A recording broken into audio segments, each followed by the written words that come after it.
الشیطان اللعین الرجیم بسم اللہ الرحمن الرحیم الحمد للہ الذی یخلق ولم یخلق ویرزق ولا یرزق ویطعم ولا یطعم ثم الصلاة والسلام علی عبدک ونبیک وصفیک ورسولک وخیرتک من الخلق ابی القاسم محمد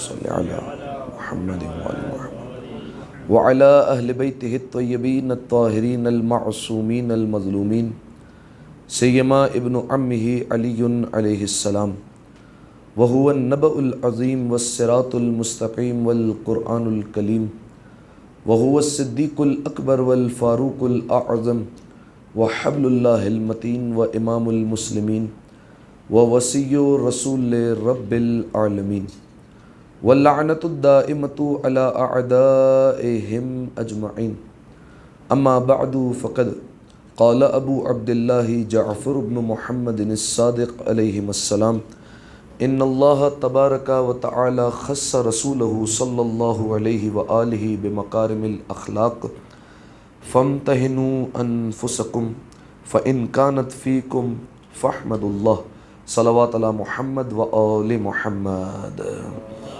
اللہم صلی علی محمد وآل محمد۔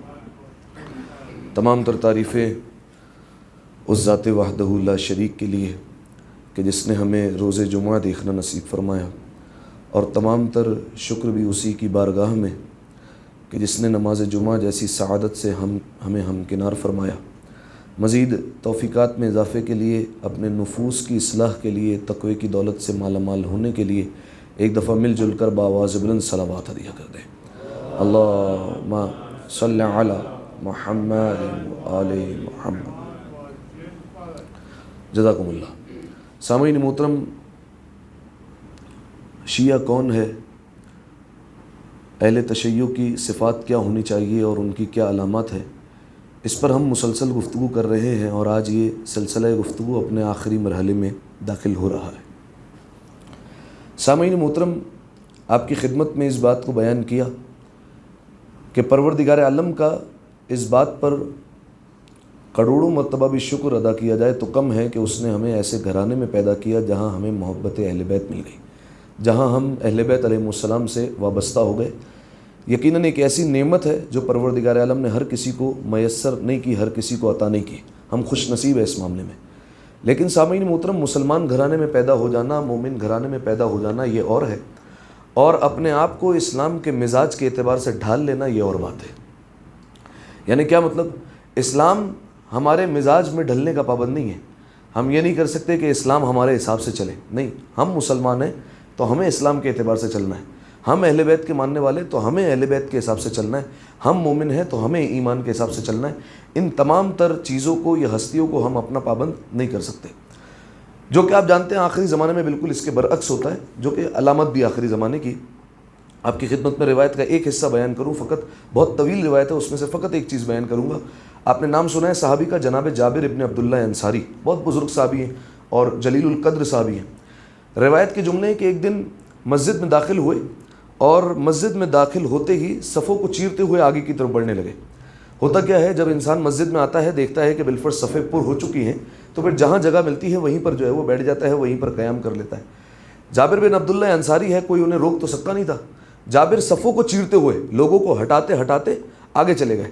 اچھا، لوگ یہی سوچ رہے ہوں گے شاید پہلی صف میں انہیں جانے کا اشتیاق ہوگا، بزرگ صحابی ہیں، شاید پہلی صف میں جانا ہوگا۔ نہیں، پہلی صف کو چیرتے ہوئے محراب میں اتر گئے، ٹھیک ہے۔ اور محراب میں کون تھا؟ امیر المومنین۔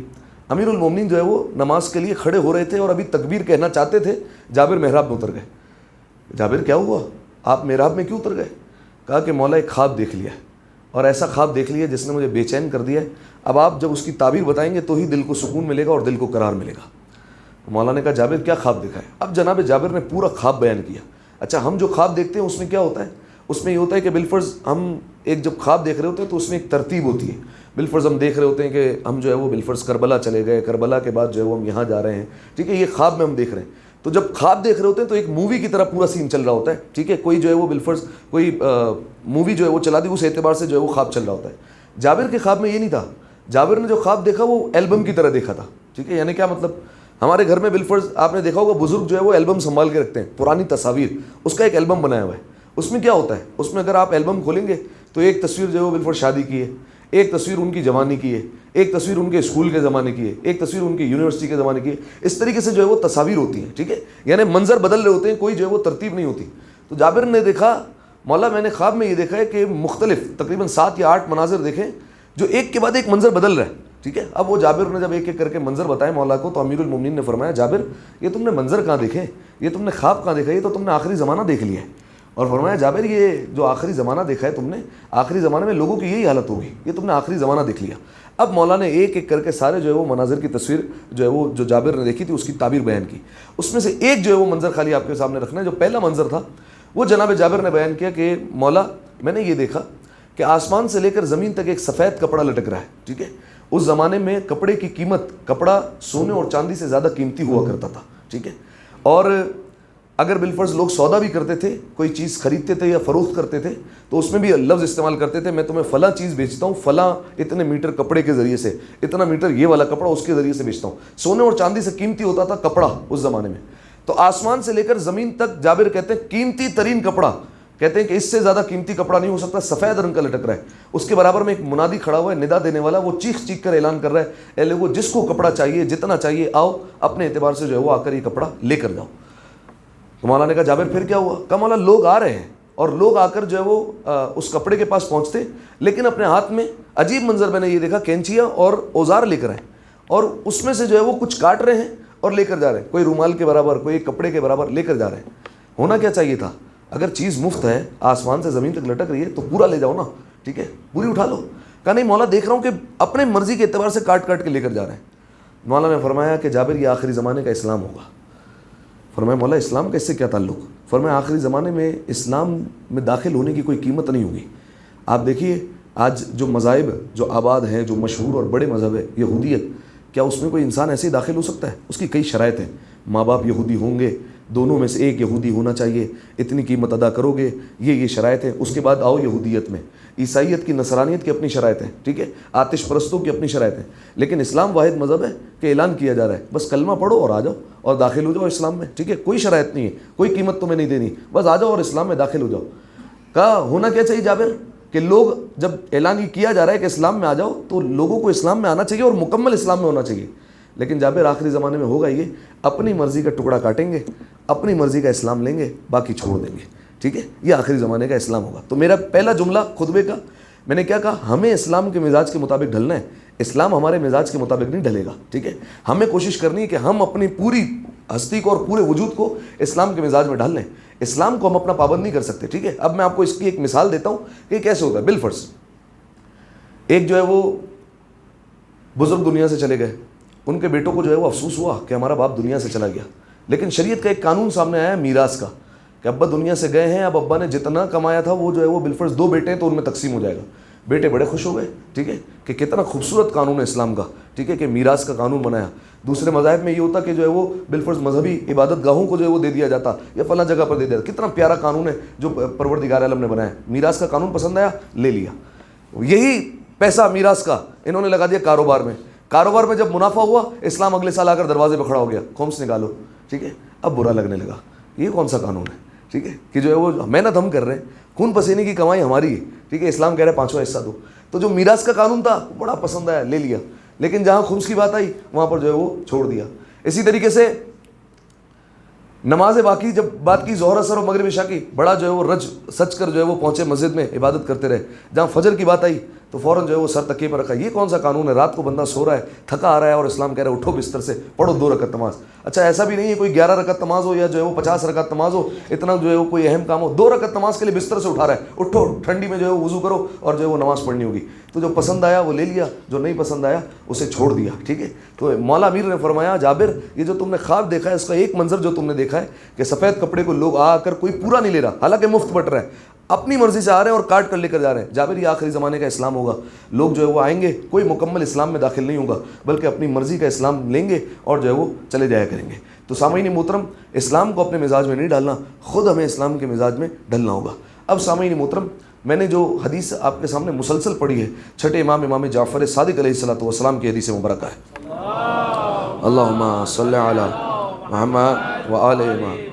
اب اسلام کے اعتبار سے ڈھلنا ہے، چھٹے امام نے بیان فرمایا کہ اسلام میں ڈھلو گے کیسے، ٹھیک ہے، کیسے لگے گا جب تمہیں کوئی دیکھے تو واقعی کہے کہ ہاں یہ مسلمان ہے، یہ کیسے لگے گا، پتہ لگے گا، یہ کس طریقے سے پتہ چلے گا؟ تو اب جو ہے وہ چھٹے امام نے بیان فرمایا، اور یہ آج حدیث انشاءاللہ جو ہے وہ اپنے اختتام پر پہنچ جائے گی۔ امام نے فرمایا ان اللہ تبارک و تعالی خص رسولہ صلی اللہ علیہ وآلہ وسلم بمکارم الاخلاق۔ چھٹے امام نے فرمایا دیکھو پروردگار عالم نے تمہارے رسول کو، جو رسول کو ہدایت کے لیے بھیجا ہے، تو اس رسول کو پروردگار عالم نے مکارم اخلاق، کچھ اخلاق کی صفتیں دے کر بھیجا ہے، کچھ اخلاق کی چیزیں، کچھ اخلاق کی باتیں دے کر بھیجا ہے، ٹھیک ہے۔ رسول اللہ میں کچھ ایسی باتیں تھیں جو پروردگار عالم نے عطا کی۔ فامتحنوا انفسکم، وہ باتیں جو رسول اللہ کو عطا کی تم اپنے بارے میں اس کا امتحان لو، خود کو چیک کر لو، سیلف ایگزامائن، اپنے آپ کو جو ہے وہ خود پرکھو، دیکھو کہ وہ علامتیں تمہارے اندر پائی جاتی ہیں یا نہیں پائی جاتی۔ اگر تم دیکھتے ہو کہ وہ تمہارے اندر علامتیں پائی جاتی ہیں، فاحمد اللہ، اللہ کی حمد کرو، اللہ کی تعریف کرو کہ جو صفتیں اس نے تمہارے رسول کو عطا کی تھی وہ تمہارے اندر بھی پائی جاتی ہے، تمہارے اندر بھی موجود ہے۔ اور اس کے بعد جب تم دیکھتے ہو تمہارے اندر ہے وہ صفتیں، تو اب پروردگار عالم سے دعا کرو کہ پروردگار عالم وہ صفتیں تمہیں عطا کرے اور زیادتی کے ساتھ عطا کرے۔ اس میں رغبت کی دعا کرو کہ اللہ تمہاری رغبت میں اضافہ کرے اور تمہیں اور مزید عطا کرتا جائے۔ تمہیں پہلے تو شکر ادا کرنا چاہیے کہ یہ صفتیں کچھ حد تک تمہارے اندر پائی جاتی ہیں، لیکن پھر اس کے بعد دعا کرو کہ اس میں اور اضافہ ہو جائے۔ اور اگر تم یہ دیکھتے ہو کہ ان 10 میں سے یا ساری کی ساری یا کچھ تم دیکھتے ہو تمہارے اندر موجود نہیں ہے، حرکت میں آ جاؤ اور فوراً جو ہے وہ پروردگار عالم کی بارگاہ میں بیٹھو اور سوال کرو اپنے رب سے کہ وہ یہ تمہیں صفتیں عطا کرے، کیونکہ اس نے تمہارے رسول کو یہ صفتیں دے کر بھیجا تھا، یہ تمہارے رسول کی تبلیغ کا حصہ تھا۔ اگر تمہارے اندر یہ صفتیں نہیں ہیں تو تمہیں حرکت میں آنا چاہیے، دیکھو تمہارے اندر یہ صفتیں کیوں نہیں ہیں اور اپنے اندر ان صفتوں کو پیدا کرنے کی کوشش کرو۔ چھٹے امام سے پوچھا گیا مولا یہ صفتیں کون سی ہیں؟ وذکرھا عشرۃ، امام نے 10 صفتیں بیان کی، فرمایا وہ 10 چیزیں ہیں جو پروردگار عالم نے اپنے حبیب کو عطا کی تھی۔ فرمایا کون کون سی؟ فرمایا پہلی ہے الیقین، فرمایا یقین کی صفت۔ ایمان جو ہے وہ سب پر تقسیم ہوا ہے، یہاں پر جتنے بیٹھے ہیں صاحبان ایمان ہیں، یہ ضروری نہیں سارے صاحبان یقین ہوں، لاکھوں کروڑوں لوگوں میں 2-4 لوگ نکل آتے ہیں جو صاحبان یقین بھی ہوتے ہیں، ٹھیک ہے۔ پھر دوسری فرمایا القناعت، فرمایا قناعت جو ہے وہ پروردگار عالم نے تمہارے حبیب کو عطا کی تھی۔ قناعت کا مطلب جو پروردگار عالم نے دے دیا ہے اس کی قسمت پر راضی رہنا، جو اس نے تقسیم کر دیا ہے اس پر راضی رہو، ٹھیک ہے، یہ ہو گیا قناعت۔ تیسرا الصبر، فرمایا کہ پروردگار عالم نے تمہارے حبیب کو جو تیسری صفت عطا کی تھی وہ تھی صبر۔ فرمایا صبر کرتے ہوئے نظر آؤ، ایسا نہ ہو کہ چھوٹی چھوٹی مصیبتوں پر پروردگار عالم کی بارگاہ میں بیٹھ کر شکوے کرتے ہوئے نظر آؤ کہ میرے مالک یہ سب میرے ساتھ ہی کیوں ہوتا ہے اور کسی کے ساتھ کیوں نہیں ہوتا، نہیں، فرمایا تمہارے حبیب کو صبر کی صفت عطا ہوئی تھی، لہذا تم جو ہے وہ صبر کو اپناؤ۔ چوتھی صفت جس پر ہماری بات ہوئی تھی وہ شکر، فرمایا شکر کرتے ہوئے نظر آؤ، یہ سانس کا اندر جانا نعمت، یہ سانس کا باہر آنا نعمت، پانی گھوٹ گھوٹ کر کے تم پیتے ہو یہ نعمت، پروردگار عالم نے تمہیں اتنی نعمت عطا کی، نعمتوں میں گر گئے ہو، غافل ہو گئے ہو، کبھی سوچا کہ اس کا شکر بھی ادا کرنا چاہیے؟ ڈاکٹر اگر بالفرض دوائی لکھ کر دے دے اور شفا مل جائے تو ڈاکٹر کے جو ہے وہ ہاتھ پیر چومنے کے لیے تیار ہو جاتے ہو کہ دنیا بھر میں علاج نہیں ہو رہا تھا، آپ نے جو ہے وہ ایسی دوائیاں دی کہ شفا مل گئی۔ وہ جو ڈاکٹر پرسکرپشن لکھ کے دیتا ہے اس کے اوپر ہی لکھا ہوتا ہے هو الشافی، میں شفا دینے والا نہیں ہوں، شفا دینے والا وہ ہے، میرا کام تو صرف اور صرف دوائی لکھ کر دینا ہے، لیکن اس دوائی میں جو شفا پیدا کرتا ہے اس کا نام پروردگار عالم ہے۔ تو یہ جو تمہیں چھوٹی چھوٹی نعمتیں ہم نے عطا کی تو کبھی تم نے شکر ادا کیا یا نہیں کیا؟ یہ ہوگی 4 صفتیں جس پر بات ہوئی ہماری۔ اگلی صفت والحلم، جو مجلس میں ہم نے گفتگو کی تھی کہ پروردگار عالم نے اپنے حبیب کو جو صفت عطا کی اس کا نام ہے حلم۔ حلم کا مطلب تحمل، برداشت۔ علم اور ہے، حلم اور ہے۔ ہو سکتا ہے انسان کو علم آ جائے، کسی شعبے میں ماہر بن جائے، کسی فیلڈ میں بہت آگے نکل جائے، ٹھیک ہے، لیکن اگر حلم نہیں ہے یہ علم بیکار ہے، منہ پر مار دیا جائے گا، کوئی فائدہ نہیں ہے اس علم کا، ٹھیک ہے، اگر انسان میں تحمل نہیں ہے۔ ایک مثال میں نے آپ کو دی تھی، بچہ آ رہا ہے راؤنڈ ٹیبل میں مدرسے میں، وضو کا طریقہ سیکھ کر چلا گیا، ٹھیک ہے، لیکن جو ہے وہ گھر پر گیا، بالفرض گھر کے کسی بزرگ کو دیکھا وضو کر رہے ہیں اور غلط کر رہے ہیں بالاتفاق، ٹھیک ہے، تو فوراً جو ہے وہ ٹوک دیا درمیان میں، آپ کو وضو کا طریقہ نہیں آتا، ہمارے ٹیچر نے تو ایسے سکھایا تھا ہمیں، ٹھیک ہے، اس کا مطلب کیا ہوا؟ علم تو آ گیا بچے کے اندر، وضو کا طریقہ سیکھ گیا، حلم نہیں آیا، تحمل نہیں آیا، ٹھیک ہے۔ اب جو ہے وہ اس کو ماں باپ کی ذمہ داری ہے بچوں کو ریلیٹ کرنا، بالفرض امام حسن اور امام حسین والی ذمہ جو ہے وہ مثال دینا کہ امام حسن اور امام حسین بھی دونوں شہزادے تھے، لیکن اگر کسی بزرگ کو وضو غلط کرتے ہوئے دیکھا تو جو ہے وہ اسے ٹوکا نہیں، کہا آپ ہمیں دیکھیے ہم کیسے کرتے ہیں، ٹھیک ہے، تو بچپن میں بھی جو ہے وہ حلم کا مظاہرہ کیا۔ 5 صفتیں ہو گئی۔ چھٹی صفت جس پر ہماری بات ہوئی تھی وہ سخا، فرمایا سخاوت، ٹھیک ہے، تمہارے حبیب کو جو پروردگار عالم نے جو صفتیں عطا کی تھی اس میں سے ایک ہے سخاوت کرنا، ٹھیک ہے۔ اور مولا کا جو خطبہ جس پر ہم مکمل ایک گفتگو کر سکتے ہیں، 40 تقریریں ہماری اس پر ہوئی، خطبہ حمام، ٹھیک ہے، جو نیج البلاغہ میں مولا کا خطبہ ہے، جس میں مولا نے متقیوں کی صفتیں بیان کی. اس میں سے ایک صفت کیا تھی؟ الذین ینفقون فی السراء والضراء. ٹھیک ہے، یہ قرآن کی ایک آیت کا جو ہے وہ حوالہ، کہ مومن وہ ہوتا ہے کہ جو جب پروردگار عالم نے انہیں دیا ہے تب بھی سخاوت کرتے ہوئے نظر آتے ہیں، جب ان کے پاس نہیں ہے تب بھی سخاوت کرتے ہیں. پیسہ اگر آ گیا ہاتھوں میں اور پھر سخاوت کریں، یہ وہ کمال نہیں ہے. لیکن اگر بالفرض انسان کے ہاتھوں میں نہیں ہے، ضرورت کا اپنے جو ہے وہ بالفرض اس کا گزر بسر ہو سکتا ہے، اب اس میں سخاوت کر کے بتائے، یہ کمال ہے. ٹھیک ہے، یہ 6 صفتیں جس پر ہماری بات ہوئی. آج 4 صفتیں مزید جلدی جلدی جو ہے وہ بیان کر دی جائیں آپ کے سامنے، اور یہ بات جو ہے وہ تمام ہو جائے اور موضوع جو ہے وہ سمٹ جائے. ایک دفعہ صلوات عطیہ کریں مل کر بآواز بلند. اللہم صلی علی محمد. 7ویں صفت بیان فرمایا حسن الخلق، فرمایا اچھا اخلاق. فرمایا یہ 7ویں صفت ہے، اچھے اخلاق کے ساتھ پیش آنا. یہ ایک صفت وہ ہے کہ جو انسان کو زمین سے اٹھا کر آسمان تک پہنچا دیتی ہے. ٹھیک ہے، میں آپ کے سامنے جو ہے وہ قرآن کی آیت رکھتا ہوں. پروردگار عالم قرآن مجید میں ارشاد فرماتا ہے فَبِمَا رَحْمَةٍ مِّنَ اللَّهِ لِنْتَ لَهُمْ. فرمایا یہ اے میرے حبیب رسول اللہ سے ارشاد کر رہا ہے، یہ تمہارے پروردگار عالم کا کرم تھا، اس کی رحمت تھی کہ اس نے تمہیں نرم خو بنایا ہے، یعنی بالکل اخلاق سے بات کرنے والا بنایا ہے. ٹھیک ہے، جناب نوح علیہ السلام نے 950 برس تبلیغ کی تھی. 950 برس میں جو تبلیغ کی نا، جب 950 سال بعد دیکھا گیا کہ تبلیغ کا اثر کیا ہوا، کتنے لوگ آئے، تو روایت کے جو نے 7 لوگ آئے فقط اور فقط. ٹھیک ہے، تبلیغ کتنا عرصہ کی؟ 950 سال. کتنے رہے؟ 7 بندے، یا زیادہ سے زیادہ جو روایت ملتی ہے وہ 70 بندوں کی ملتی ہے 950 سال میں. رسول اللہ نے تبلیغ کتنا عرصہ کی؟ بہت کم عرصہ تبلیغ کی ہے. 40 سال کے بعد تو رسول اللہ نے تبلیغ کرنا شروع کی ہے. کتنے بندے تھے غدیر کے میدان میں؟ حجت الوداع سے واپسی پر کتنے تھے فقط لوگ؟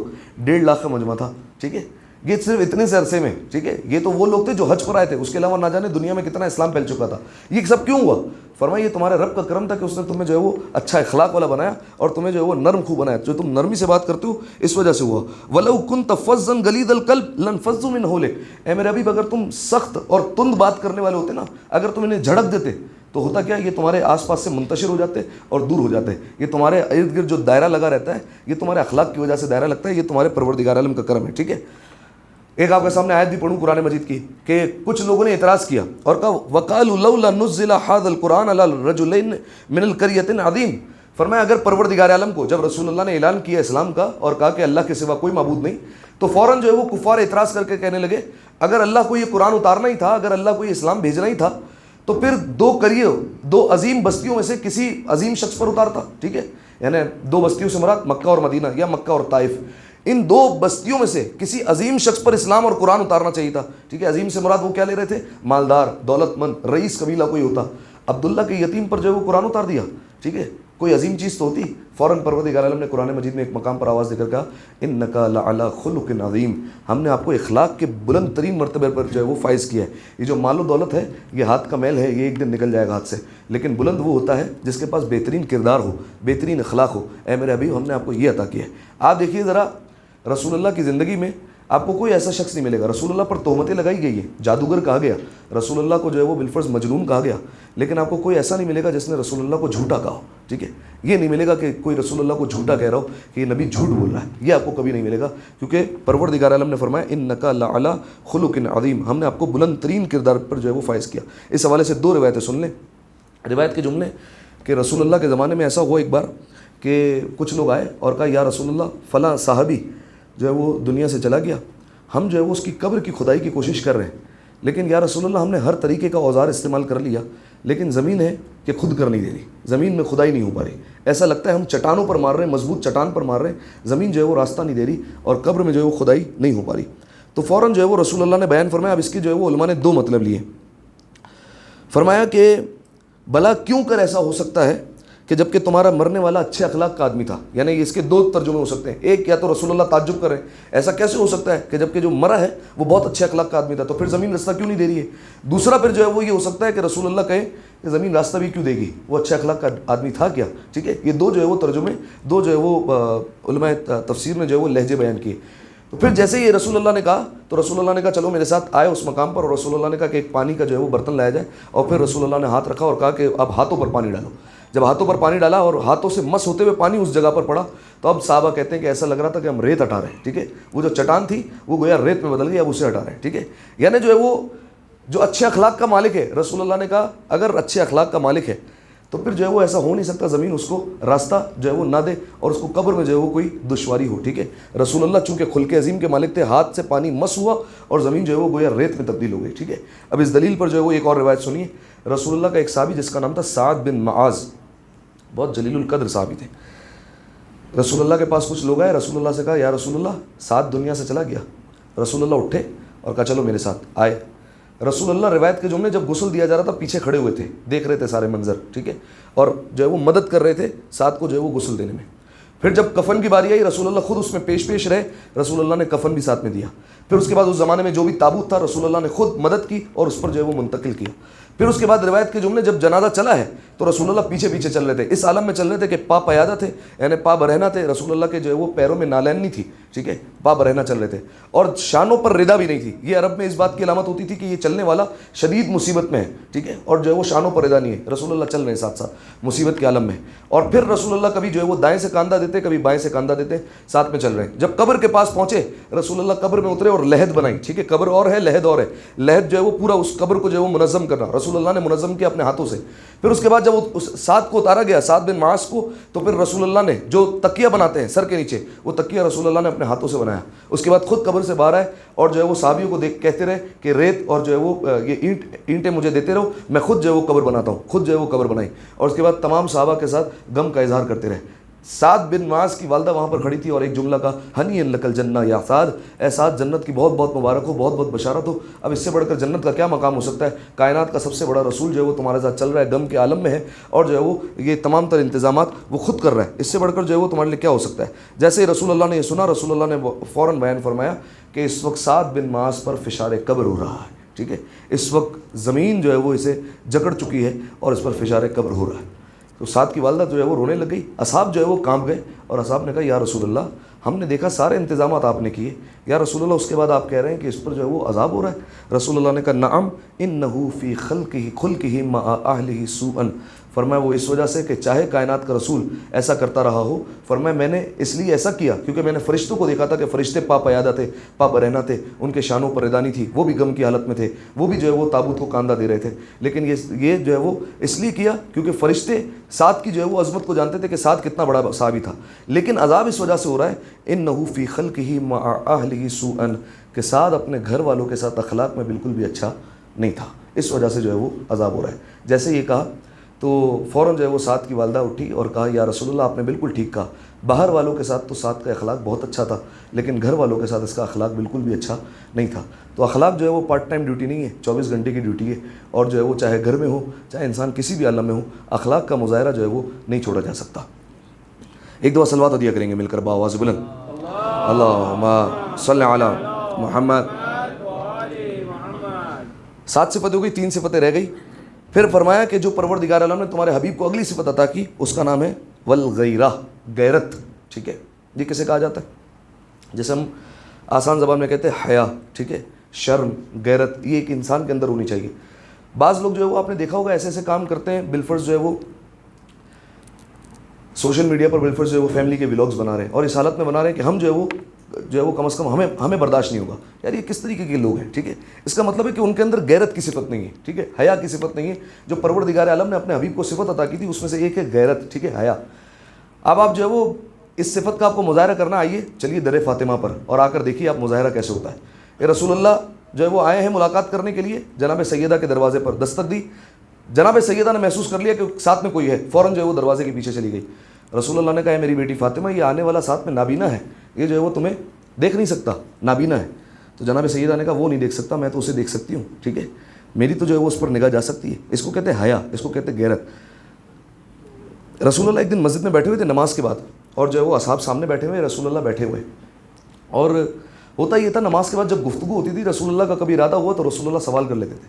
تو رسول اللہ نے ایک دن سوال کر لیا عورتوں کا بہترین زیور کیا ہے؟ ٹھیک ہے, کیا ہے؟ تو اب جو ہے وہ ایک ایک صحابی سے پوچھنے لگے, تو ہر صحابی جو ہے وہ اپنے اعتبار سے بتانے لگا. کسی نے کہا بہترین لباس ہے, کسی نے کہا جو ہے وہ ریشم کا فلاں لباس, کسی نے کہا سونا, کسی نے کہا چاندی, ایک ایک کر کے بیان کیے جا رہے ہیں. آخر میں جو ہے وہ جناب سلمان بیٹھے ہوئے تھے.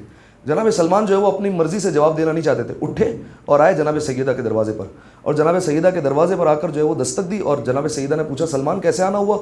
کبھی بھی ایک سوال پوچھنے آیا ہوں, آپ کے بابا نے مسجد میں سوال کر لیا ہے عورتوں کے لیے بہترین زیور کیا ہے. ایک ایک صحابی جو ہے وہ جواب دیتا جا رہا ہے، لیکن آپ کے بابا نے اب تک کسی کو شاباشی نہیں دی ہے.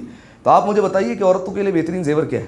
تو فوراً جو ہے وہ پلٹ کر جناب سیدہ نے کہا عورتوں کے لیے بہترین زیور حیا ہے. ٹھیک ہے، حیا کا مطلب فرمایا یعنی کوئی نامحرم مرد اسے نہ دیکھے اور وہ کسی نامحرم مرد کو نہ دیکھے، یہ عورتوں کا بہترین زیور ہے. اور جیسے ہی بیان کیا تو جناب سلمان آئے اور جو ہے وہ صحابیوں کی صف میں پیچھے آ کر ویسے ہی بیٹھ گئے چپ چاپ سے آ کر. اور رسول اللہ پوچھتے پوچھتے جو ہے وہ جناب سلمان تک آئے اور کہا سلمان تم کیا کہتے ہو، عورتوں کے لیے بہترین زیور کیا ہے؟ تو فوراً جناب سلمان نے کہا یا رسول اللہ حیا ہے، یعنی کوئی نامحرم مرد اسے نہ دیکھے اور وہ کسی نامحرم مرد کو نہ دیکھے. یہ بیان کرنا تھا. رسول اللہ مسکرانے لگے. کہا سلمان یہ جواب تمہارا نہیں ہے. کہا کہ ہاں رسول اللہ یہ آپ کی بیٹی فاطمہ نے جواب دیا ہے، میں ان سے جواب لے کر آیا ہوں. فوراً رسول اللہ نے پلٹ کر کہا اگر میں بھی فاطمہ کی جگہ پر ہوتا اور کوئی مجھ سے پوچھتا وہی جواب دیتا جو فاطمہ نے جواب دیا ہے. عورتوں کے لیے بہترین زیور حیا ہے. ٹھیک ہے، اب یہ صفت جو ہے وہ ایسا نہیں ہے کہ صرف خواتین سے تعلق رکھتی ہے. اگر آپ کو یاد ہو سفر آخرت میں نے ایک روایت آپ کے سامنے طویل ترین پڑھی تھی جس میں قیامت کے میدان میں لوگوں کو جب لایا جا رہا ہے تو ایک عذاب جو دیا جا رہا تھا وہ یہ تھا کہ لوگوں کے سائز کے اعتبار سے کمرہ بنایا جا رہا تھا آگ کا اور اس کے اندر دھکیل دیا اور عذاب ہو رہا ہے. ٹھیک ہے، تو معصوم سے پوچھا گیا مولا یہ عذاب کس لیے ہو رہا تھا؟ فرمایا یہ وہ خواتین تھی جو بے پردہ تھی اس لیے ان پر عذاب ہو رہا تھا. تو کہا کہ ہم نے آپ نے کہا کہ کچھ مردوں کو بھی عذاب ہو رہا ہے. مولا یہ پردے کا حکم تو عورتوں کے لیے، اس میں مردوں کا کیا قصور تھا؟ ان کو بھی ایسا ہی عذاب ہو رہا ہے. فرمایا دراصل یہ وہ مرد تھے جو غیور نہیں تھے، غیرت مند نہیں تھے، جو اپنے گھر کی خواتین کی بے پردگی پر راضی تھے.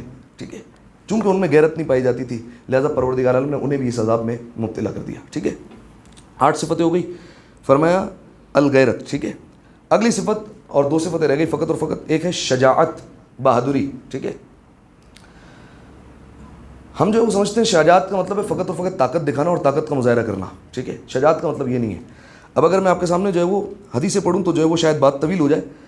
حدیث کا ایک جو ہے وہ مفہوم ہے جس میں مولا امیر نے فرمایا طاقت یہ نہیں ہے کہ انسان کسی کو جو ہے وہ لڑائی کے میدان میں یا کشتی کے میدان میں زیر کر دے. طاقت یہ نہیں ہے. مولا نے فرمایا شجاعت تو وہ ہے کہ غصے کی حالت میں انسان اس پر قابو کر کے بتائے. ٹھیک ہے، اس کو کہا جاتا ہے طاقت. ٹھیک ہے، آپ امیر المومنین کی زندگی میں دیکھیے، یہ امیر المومنین وہ ہیں جنہوں نے 83 جنگیں لڑی ہیں. کوئی ایسی جنگ نہیں ہے جس میں امیر المومنین جو ہے وہ شکست کھا کر واپس آئے ہوں. ہر جنگ میں کیسا مظاہرہ کیا؟ طاقت کا مظاہرہ. لیکن جب جناب سیدہ کے دروازے پر حملہ ہوا اور لوگوں نے دیکھا امیر المومنین کے گلے میں رسی ہے، کوئی آگے نہیں بڑھ رہا. ٹھیک ہے، جب رسی کھینچ کر لایا جا رہا تھا نا باہر تو اس وقت جناب عمار کھڑے ہوئے تھے. تو جناب عمار نے تلوار کے دستے پر جو ہے وہ ہاتھ رکھا اور تلوار جو ہے وہ نکالنا چاہی اور دل میں جناب عمار کے خیال آیا جس کی وجہ سے ان کا ایک درجہ کم ہو گیا. آپ جانتے ہیں ایمان کے 10 درجے، 10ویں پر جناب سلمان ہے، 9ویں پر جناب ابو ذر ہے، 8ویں پر مقداد ہے، 7ویں پر عمار ہے. تو جناب عمار کا پہلے درجہ 8واں تھا، یہ گر کر 7ویں پر آ گیا. یہ کیوں ہوا تھا؟ جناب عمار کے اس وقت دل میں خیال آیا تھا کہ امیر المومنین یہ جو خیبر کا دروازہ اکھاڑنے والا جنہوں نے اتنی جنگوں میں جو ہے وہ طاقت کا مظاہرہ کیا ہے، ان کے گلے میں رسی ہے، یہ برحق وسیع ہے بھی یا نہیں ہے؟ یہ خیال آیا اور پھر فوراً اپنے آپ کو جھنجھوڑا کہ نہیں یہ عمار تو کیا سوچ رہا ہے، اور فوراً جو ہے وہ تلوار کے دستے سے ہاتھ ہٹا لیا. ٹھیک ہے، ایک درجہ گر گیا. یہ فقط سوچنے کی وجہ سے کہ ولی کے بارے میں، وسیع کے بارے میں یہ خیال آیا تو آیا کیسے؟ ایک درجہ گر گیا. ٹھیک ہے، تو جناب سلمان وہاں پر کھڑے تھے. جناب سلمان سے کسی نے پوچھا تم نے تلوار کیوں نہیں نکالی؟ فرمایا وہ جو شیر خدا ہے اس سے بہادر کوئی نہیں ہے، جب وہ تلوار نہیں نکالا تو میں تلوار کیوں نکالوں؟ ٹھیک ہے، جناب سلمان نے یہ جواب دیا. اس وقت جناب سلمان نے مظاہرہ کیا کہ سامنے ایک یہودی کھڑا ہوا تھا جو امیر المومنین کے گلے میں رسی دیکھ کر فوراً پڑھنے لگا اشہد ان لا الہ الا اللہ وحدہ لا شریک لہ واشہد ان محمدا عبدہ ورسولہ واشہد انک وصی رسول اللہ حق نکا. میں گواہی دیتا ہوں آپ رسول اللہ کے برحق وصی ہیں. تو جناب سلمان نے کہا علی نے کوئی تبلیغ تو نہیں کی، تم نے کلمہ کیسے پڑھ لیا؟ تم تو یہودی ہو. کہا میں وہ یہودی ہوں جو خیبر کے میدان میں موجود تھا. میں نے دیکھا تھا یہ علی وہ ہے جس نے 1-2 انگلیوں کے زور پر پورا در خیبر کو اکھاڑ کر پھینک دیا تھا، لیکن آج جو ہے وہ اس کے گلے میں رسی ہے لیکن جو ہے وہ کچھ نہیں کر رہا. یعنی کیا مطلب؟ فرمایا جہاں جیسی ضرورت ہوتی ہے ویسی شجاعت دکھاتا ہے. یہ جو ہے وہ شجاعت کا مفہوم ہے. ٹھیک ہے، جہاں جیسی ضرورت پڑے انسان ویسی شجاعت دکھائے، اس شجاعت کا مظاہرہ کرے. ٹھیک ہے، تو مولا نے فرمایا طاقت کا دکھانا، طاقت جو ہے وہ کسی کو زیر کر دینا یہ شجاعت نہیں ہے. غصے پر قابو پا لو یہ شجاعت ہے. شاید امیر المومنین کی یہی صفت جو ہے وہ منتقل ہوئی جناب زینب کبریٰ میں. آپ دیکھیے جناب زینب کا ایک لقب ہے عقیلہ بنی ہاشم. عقیلہ کا مطلب سمجھتے ہیں؟ عقیلہ کا مطلب ہوتا ہے کہ جیسی بھی مصیبت آ جائے، جیسی بھی صورتحال ہو جائے، جیسی بھی سچویشن آ جائے، ان کے دماغ پر ذرہ برابر بھی اثر نہیں ہوا. آپ دیکھیے اگر بالفرض کسی ماں کے سامنے اس کا جوان بیٹا چلا جائے تو ماں جو ہے وہ ایک وقت ایسا تھا بے قابو تو ہو جاتی ہے جوان کا مرحلہ دیکھ کر. ٹھیک ہے، یہ بیوی وہ ہے جس نے 18 جنازے ایک ہی جو ہے وہ دن میں اپنے گھر سے اٹھتے ہوئے دیکھے ہیں. ٹھیک ہے، نہ جانے کیسے کیسے مصائب دیکھے، لیکن جو ہے وہ سنبھالا ہے سب کو اس شہزادی نے. پہرا بھی دیتی رہی جناب عباس کی طرح. ٹھیک ہے، ساری بیویوں کو سنبھالتی بھی رہی، حوصلہ بھی دیتی رہی، اور کمال کی بات اون و محمد پر گریہ بھی نہیں کیا پورے راستے۔ اس کی وجہ کیا ہے کہ اگر میں اون و محمد پر رو دی تو یہ لیلا کا زیادہ حق بنتا ہے کہ یہ علی اکبر پر روئے۔ اگر میں رو دوں گی تو لیلا بھی جو ہے وہ رو جائے گی اور ان کی آنکھوں میں بھی آنسو آئیں گے۔ اگر میں رو دی تو ام کلثوم بھی عباس پر رو پڑیں گی، اگر میں رو دی تو ام فروہ بھی جو ہے وہ رو پڑیں گی۔ پورا رستہ کربلا سے لے کر واپس مدینہ پلٹنے تک شہزادی نے گریہ نہیں کیا۔ گریہ کب کیا؟ اپنے گھر میں آ کر جب مصلے دیکھے اس وقت گریہ کیا، اس وقت جو ہے وہ روئی اور جناب عمر و محمد سے کہا کہ تمہاری ماں تم سے جو ہے وہ شرمندہ ہے، اس وقت گریہ کیا شہزادی زینب کبریٰ نے، ٹھیک ہے۔ تو اسی لیے جو ہے وہ ایک مصرع جو ہے وہ بڑا خوبصورت ہے نا، کہ جو ہے وہ سارا جو ہے وہ کام، اس کا مفہوم یہ سارا جو ہے وہ شہزادی سنبھالتی رہی، مامتا کو بھی دیکھتی رہی، بیویوں کو سہارا بھی دیتی رہی، عباس بھی بنی رہی، سب کچھ کرتی رہی، اور پھر جو ہے وہ آخری میں ایک جملہ آیا، ماں تو ہے بس اون و محمد کی ماں، ٹھیک ہے، جو شام غریبہ میں پڑھا جاتا ہے، اس کا آخری مصرع یہ کہ بس اون و محمد کی ماں تو جو ہے وہ زینب کبریٰ، ان پر آ کر ممتا ختم ہو جاتی ہے، اس پر آ کر جو ہے وہ ساری شجاعتیں ساری جو ہے وہ ختم ہو جاتی۔ عقیل بنی ہاشم، شجاعت ایسا مظاہرہ کیا کہ جو ہے وہ ذرہ برابر بھی اثر نہیں ہوا، اور جہاں جیسی ضرورت پڑی درباروں میں خطبے دیے تو پھر الٹ کر بھی رکھ دی دربار، اس سے کہتے ہیں شجاعت، جہاں جیسی ضرورت پڑی ویسی جو ہے وہ شجاعت کا مظاہرہ کیا۔ آخری صفت اور بات تمام ہو جائے گی، بلکہ خلاصے کے طور پر بیان کر دوں اور پھر آخری صفت بیان کر دیں کہ چھٹے امام نے بیان فرمایا کہ پروردگار عالم نے تمہارے حبیب کو، تمہارے رسول کو 10 صفتوں کو اس سے خاص کیا ہے، 10 صفتیں عطا کی ہیں۔ فامتحنوا انفسکم، اپنے آپ کا امتحان لو، دیکھو تمہارے اندر یہ صفتیں موجود ہیں یا موجود نہیں ہیں۔ اگر تمہارے اندر یہ صفتیں پائی جاتی ہیں فاحمد اللہ، اللہ کی حمد کرو، اللہ کی تعریف کرو، اللہ کا شکر ادا کرو کہ اس نے یہ تمہیں صفتیں عطا کی ہیں، اور ساتھ ساتھ کیا کرو، دعا کرو کہ اللہ تمہیں اس میں اضافہ کرے اور اس میں زیادتی کرے، ان صفتوں کو اور بڑھاتا چلا جائے۔ اور اگر تم دیکھتے ہو ان 10 میں سے کوئی صفت تمہارے اندر نہیں پائی جاتی تو پھر اس کے بعد فوراً مصلی بچھاؤ اور پروردگار عالم کی بارگاہ میں مانگو کہ وہ تمہیں یہ صفتیں عطا کرے۔ دیکھو یہ صفتیں وہ ہے جو تبلیغ کا حصہ تھی، جو رسول اللہ کو عطا ہوئی ہے۔ حرکت میں آ جاؤ، اگر تمہارے اندر یہ صفتیں نہیں پائی جاتی فوراً پروردگار عالم سے مانگو، جب رسول اللہ کو تھی یہ صفتیں عطا کی ہے تو ہمیں بھی جو ہے وہ ان کا صدقہ کچھ نہ کچھ تو عطا کر ہمیں بھی یہ صفتیں مل جائیں۔ اور پھر اس کے بعد امام نے 10 صفتیں بیان کی، اور وہ 10 صفتیں آپ کی سماعتوں کے حوالے کی۔ پہلی ہے یقین، یقین رکھنا، ایمان پر ہونا اور ہے، صاحبان یقین ہونا اور ہے۔ دوسرا قناعت، جو پروردگار عالم نے دے دیا ہے، جو تقسیم کر دیا، اس کی قسمت پر، اس کی تقسیم پر راضی رہنا۔ تیسرا صبر، چوتھا شکر، پھر فرمایا پانچواں حلم یعنی تحمل کرنا، چھٹا حسن خلق، ساتویں سخاوت، آٹھویں غیرت، نویں شجاعت، اور 10واں ایک عربی زبان کا لفظ ہے مروت۔ مروت کسے کہتے ہیں؟ مروت کہتے ہیں جوان مردی کو۔ اس کا کیا مطلب ہوتا ہے میں آپ کے سامنے بیان کروں، یعنی انسان اپنے اندر ایسے اخلاق کو پیدا کرے، ایسی صفتوں کو پیدا کرے، اور ایسی صفتوں کو پیدا کر لے کہ دوسرے انسانوں کی قدر کا خیال ہونے لگ جائے اس کو، ٹھیک ہے، دوسرے انسان کی ویلیوز کا اس کو خیال ہو جائے، اس کو کہتے ہیں جوان مردی، ٹھیک ہے۔ یعنی کیا مطلب؟ دوسروں کو اذیت نہ دینا، ٹھیک ہے، یہ اس کا حصہ ہے جوان مردی کا، کہ دوسروں کو اذیت نہ دے، اس کا جو ہے وہ سامنے والے کا احساس کرے۔ وعدے کو پورا کرنا، وعدے کی جو ہے وہ خلاف ورزی نہ کرے، ٹھیک ہے، جو وعدہ کر لے پھر اپنی زبان پر جو ہے وہ ڈٹا رہے۔ کھانے کے معاملے میں، لباس کے معاملے میں، شرافت کے معاملے میں اعتدال برتے، ٹھیک ہے، ایسا نہ ہو کہ جو ہے وہ بالفرض پروردگار عالم نے عطا کیا ہے تو اسراف کرتا ہوا نظر آئے، ٹھیک ہے، یا اگر پروردگار عالم نے دیا ہے تو بخل کرتا ہوا نظر آئے، ٹھیک ہے، کنجوسی بھی نہ کرے، اسراف بھی نہ کرے۔ بلکہ روایت کے جملے بھی ہیں، غالباً چھٹے امام سے روایت ہے، چھٹے امام کے پاس ایک شخص آیا اور چھٹے امام سے کہا اسراف کیا ہے؟ روایت کے جملے، مولا نے ایک مٹھی جو ہے وہ ہاتھ میں ریت اٹھا لی، اور مولا نے ریت اٹھا کر ساری جو ہے وہ چھوڑ دی ریت۔ مولا نے کہا یہ ہے اسراف، جو کچھ دیا تھا، جو کچھ ہاتھ میں تھا، سب کچھ جو ہے وہ لٹا دیا، اسے کہتے ہیں اسراف۔ پھر اس کے بعد مولا سے کہا مولا بخل کیا ہے؟ مولا نے دوبارہ ریت اٹھائی اور ہاتھ میں جو ہے وہ مٹھی میں اس طریقے سے بند کی کہ ریت کا ذرہ بھی نہیں گرا۔ مولا نے کہا جو اللہ نے دیا اس کو ایسے روک لینا کہ کسی پر خرچ ہی نہ کرنا، اس طریقے سے ہاتھ کو بند کر لینا، مٹھی کو بند کر لینا، اس کو کہتے ہیں بخل۔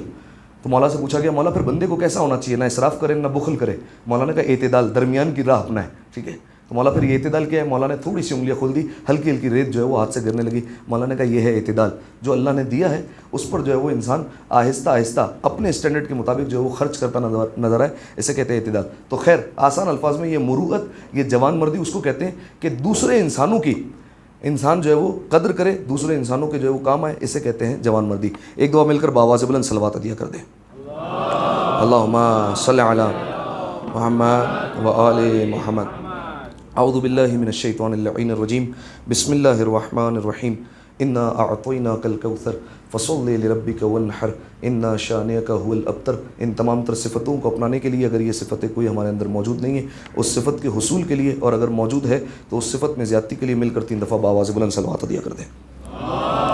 اللہم صلی علی محمد و آل محمد۔ اللہم صل علی محمد و آل محمد، اللہم صل علی محمد و آل محمد۔ اعوذ باللہ من الشیطان اللعین الرجیم، بسم اللہ الرحمن الرحیم، الحمد للہ رب العالمین، والصلاة والسلام علی محمد النبی الرحمہ سید المرسلین، وعلی ابن ابی طالب سید الوصیین، وفاطمۃ الزہراء سیدۃ النساء العالمین، والحسن والحسین وعلی ابن الحسین ومحمد ابن علی وجعفر ابن محمد وموسیٰ ابن جعفر وعلی ابن موسیٰ ومحمد ابن علی وعلی ابن محمد والحسن ابن علی والحجۃ ابن الحسن صلوات اللہ علیہم ائمۃ وسادۃ وقعد بہم تولہ ومن اعدائہم تبرأ، اللہم انی رضیت بہم ائمۃ فرزن لہم انک علی کل شیء قدیر برحمتک یا ارحم الراحمین۔ اللہم صل علی محمد بغیر رکے۔